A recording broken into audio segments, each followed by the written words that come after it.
Oh, hey everybody, this is 1488 here on YouTube, and welcome back, and wish everybody had a happy 4th of July here.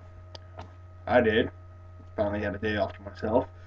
Um, so before I go and head over to work, we're on the Schroeder Show episode 10, the first one of 2014, and of course the last time I talked on the Schroeder Show episode 9 last year was about a little brief description of what the college football playoff is going to be. Now, we have a full explanation of the college football playoff this year, because this season begins a 12-year deal of the college football playoff system. And let me give you a quick roundup of what it is. It's basically um, a new format of the Bowl Championship Series. The Bowl Championship Series is gone dead after 16 seasons. So now we're doing 12 seasons of this college football playoff. It's a +1 system, and not only it helps out the bowls, but it helps out the college football fans alike. I'll tell you why more in just a second. But let's talk about the 6 bowl games that will be part of this college football playoff. It's called the New Year's Six, and what basically it is, there's going to be a 2-day triple header of these 6 great bowl games, the 6 greatest bowl games of all time: the All-State Sugar Bowl, the Fiesta Bowl, the Discover Orange Bowl, the AT&T Cotton Bowl, the Chick-fil-A Peach Bowl, and the Rose Bowl game presented by Northwestern Mutual. And I said no sponsor for the Fiesta Bowl because just recently, as of June 9th, Frito-Lay decided to drop the sponsorship from the Fiesta Bowl because of how much the college football playoff system wanted to have Tostitos pay out for sponsorship, and they won't do that. So eventually, the Fiesta Bowl is going to have to find a new sponsor. Um,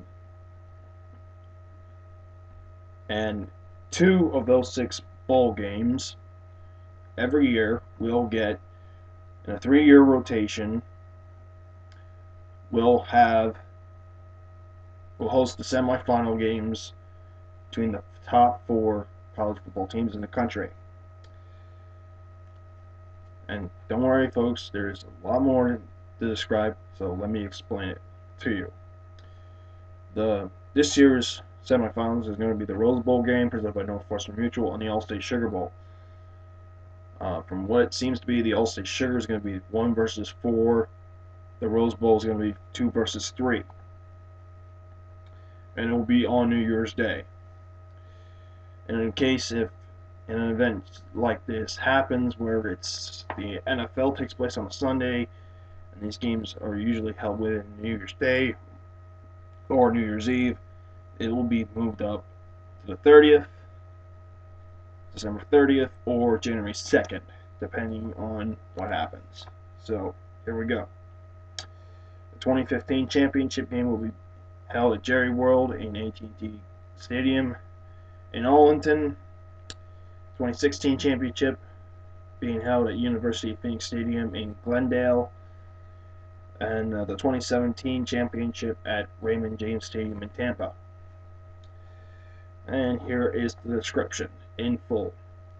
A selection committee will rank the top 25 teams and assign top 4 teams into the semifinals. Then place the at-large teams into the other 4 bowl games and pick the top team ranked in that top 25 from the group of 5.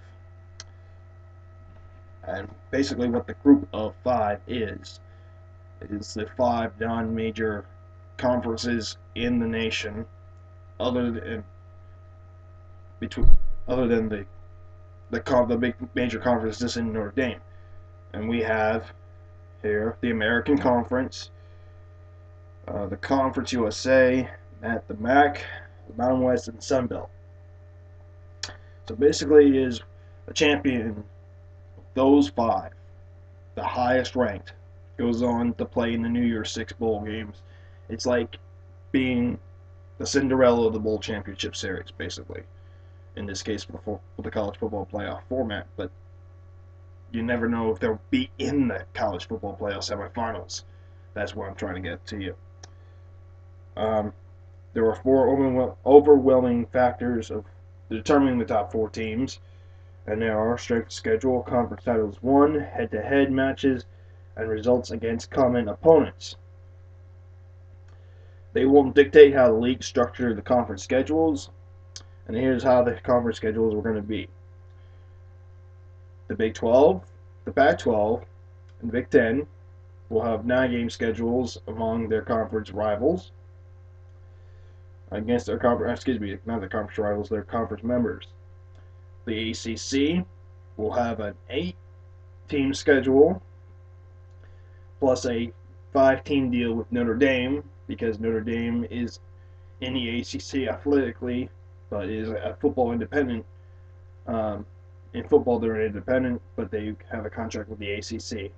So, while the SEC will have an 8-team schedule as well, while requiring to play at least one game from the other 4 major conferences, such as the Big 12, Pac-12, Big 10, or ACC.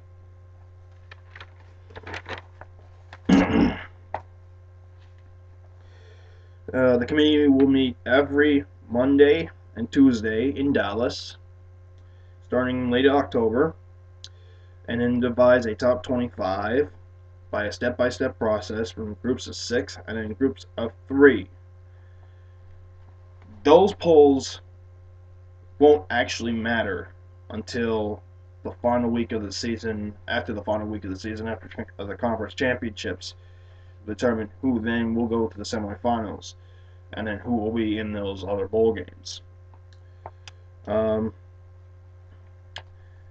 If for some reason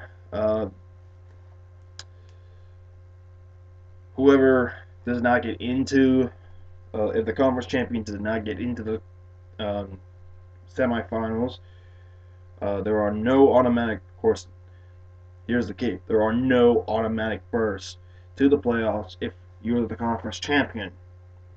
So this is not like the bowl championship series where you have to be the conference champion to play for the title or be in an automatic berth in the BCS. The playoff system is different.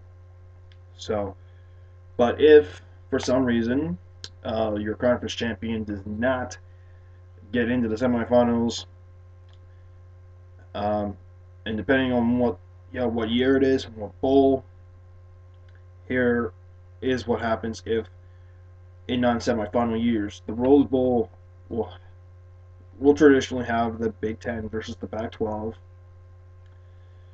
Big 10 champion versus Pac-12 champion, or vice versa. It might have the backup, the second best team from the Big 10 or the Pac-12. The Sugar Bowl will have then the SEC champion if it doesn't go, or versus the Big 12 champion that doesn't go. So, but this year, well, it will not be that case because of the semifinals. But you might have one or the two. Don't know. Depends on what happens. And then the ACC champion will go to the Orange Bowl as well. The Orange will keep its ACC champion, and they'll take on either the SEC, the Big 10, or Notre Dame in this case. And like I said, only one of the remaining 8 spots is reserved for the highest ranked team among the group of 5 conferences, from the Sun Belt, the MAC, American, Mountain West, and Conference USA. The Fiesta, the Peach, and the Cotton Bowl will be open. We're not hosting semifinals, so that's basically the at-large selections. And this, like I said, this is a 12-year deal, and it's worth $7.2 billion. So that's basically the full explanation of the college football playoff. And I'm a Penn State fan and a Texas fan. I'm a Texas fan, number one. Uh, have a new coach, new system. Don't know if they'll win the Big 12 championship this year. Um, we'll find out then. I'll do a review. I'll do a preview of Texas and Penn State. Of course, Penn State can't be in the playoff system for another 2 seasons. We have to go through this season and next season, and hopefully, maybe the NCAA will give us a reprieve and give us a year early off of the bowl ban. But fortunately, I don't think that's going to happen. They give us back the scholarships, but that's the least we can do. Or the least they can do. I'm sorry, but uh, yeah.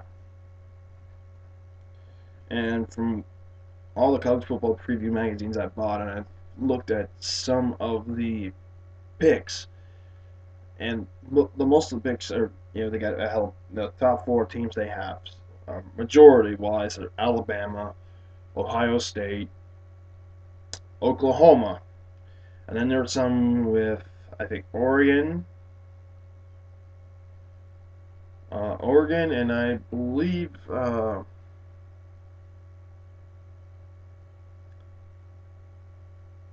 yeah, Oregon. I'm trying to think what else. Florida State, right? I forgot about Florida State because they're the reigning national champions.